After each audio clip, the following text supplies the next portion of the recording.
In the future, self-driving cars will be safer and more reliable than humans. But for this to happen, we need technologies that allow cars to respond faster than humans. We need algorithms that can drive better than humans. And we need cameras that can see more than humans can see. For example, imagine a self-driving car is about to make a blind turn, and there's an oncoming car, or perhaps there's a child about to run into the street. Fortunately, our future car will have this superpower, a camera that can see around corners to detect these potential hazards. For the past few years as a PhD student in the Stanford Computational Imaging Lab, I've been working on a camera that can do just this, a camera that can image objects hidden around corners or blocked from direct line of sight. So let me give you an example of what our camera can see. This is an outdoor experiment we conducted where our camera system is scanning the side of this building with a laser, and the scene that we want to capture is hidden around the corner behind this curtain. So our camera system can't actually see it directly. And yet somehow our camera can still capture the 3D geometry of this scene. So how do we do this? The magic happens here in this camera system. You can think of this as a type of high-speed camera. Not one that operates at 1,000 frames per second or even 1,000,000 frames per second, but 1,000,000,000,000 frames per second. So fast that it can actually capture the movement of light itself. And to give you an example of just how fast light travels, let's compare it to the speed of a fast-running comic book superhero who can move at up to 3 times the speed of sound. It takes a pulse of light about 3.3 billionths of a second, or 3.3 nanoseconds, to travel the distance of a meter. Well, in that same time, our superhero has moved less than the width of a human hair. That's pretty fast. But actually, we need to image much faster if we want to capture light moving at sub-centimeter scales. So our camera system can capture photons at time frames of just 50 trillionths of a second, or 50 picoseconds. So we take this ultra-high-speed camera and we pair it with a laser that sends out short pulses of light. Each pulse travels to this visible wall and some light scatters back to our camera, but we also use the wall to scatter light around the corner to the hidden object and back.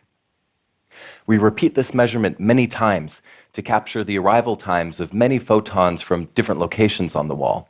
And after we capture these measurements, we can create a 1,000,000,000,000 frame per second video of the wall.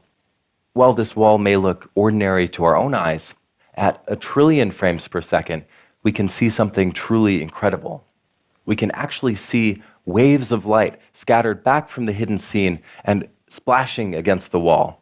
And each of these waves carries information about the hidden object that sent it.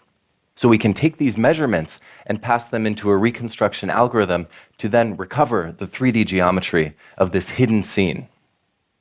Now I want to show you one more example of an indoor scene that we captured, this time with a variety of different hidden objects.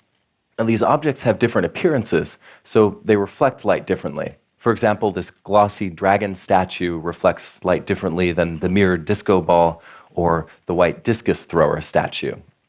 And we can actually see the differences in the reflected light by visualizing it as this 3D volume, where we've just taken the video frames and stacked them together. And time here is represented as the depth dimension of this cube. These bright dots that you see are reflections of light from each of the mirrored facets of the disco ball, scattering against the wall over time. The bright streaks of light that you see arriving soonest in time are from the glossy dragon statue that's closest to the wall. And the other streaks of light come from reflections of light from the bookcase and from the statue. Now, we can also visualize these measurements frame by frame as a video to directly see the scattered light.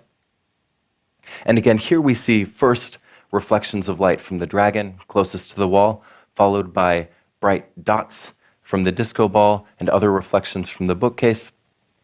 And finally, we see the reflected waves of light from the statue. These waves of light illuminating the wall are like fireworks that last for just trillionths of a second. And even though these objects reflect light differently, we can still reconstruct their shapes. And this is what you can see from around the corner. Now, I want to show you one more example that's slightly different. In this video, you see me dressed in this reflective suit, and our camera system is scanning the wall at a rate of 4 times every second. The suit is reflective, so we can actually capture enough photons that we can see where I am and what I'm doing without the camera actually directly imaging me. By capturing photons that scatter from the wall to my tracksuit, back to the wall and back to the camera, we can capture this indirect video in real time. And we think that this type of practical non-line-of-sight imaging could be useful for applications, including for self-driving cars, but also for biomedical imaging, where we need to see into the tiny structures of the body. And perhaps we could also put similar camera systems on the robots that we send to explore other planets. Now, you may have heard about seeing around corners before, but what I showed you today would have been impossible just 2 years ago. For example, we can now image large, room-sized hidden scenes outdoors and at real-time rates. And we've made significant advancements towards making this a practical technology that you could actually see on a car someday. But of course, there are still challenges remaining. For example, can we image hidden scenes at long distances where we're collecting very, very few photons with lasers that are low power and that are eye safe? Or can we create images from photons that have scattered around many more times than just a single bounce around the corner? Can we take our prototype system that's, well, currently large and bulky and miniaturize it into something that could be useful for biomedical imaging, or perhaps a sort of improved home security system? Or can we take this new imaging modality and use it for other applications? I think it's an exciting new technology, and there could be other things that we haven't thought of yet to use it for. And so, while a future with self-driving cars may seem distant to us now, we're already developing the technologies that could make cars safer and more intelligent. And with the rapid pace of scientific discovery and innovation, you never know what new and exciting capabilities could be just around the corner.